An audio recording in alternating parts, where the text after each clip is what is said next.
For the second year in a row, Rivers Bend Winery in Surrey is 2 weeks behind in their grape growth.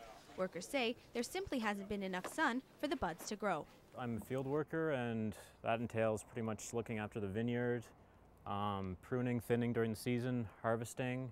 Due to the weather, our buds are lagging a bit behind. Normally they would be a bit bigger at this time of year, but since we had one of the coldest Aprils on record, and May isn't shaping up too well, hopefully we get some heat in June and July. Rivers Bend wine consultants say this affects one type of wine more than any other variety. However, there are options if they don't see the grape growth they need.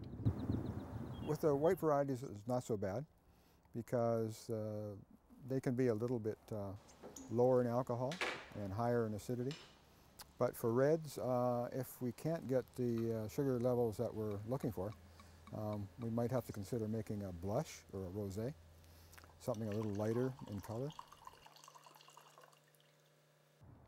Rivers Bend General Manager worries the bare vines are reminiscent of last year when they dealt with the same problem. This raises questions of how consumers will be affected.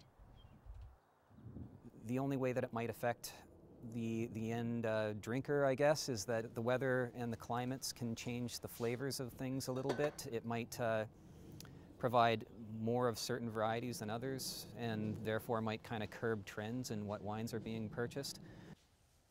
Despite the late cool spring we've been experiencing in the Lower Mainland, Scheibel says sunny days like today are key.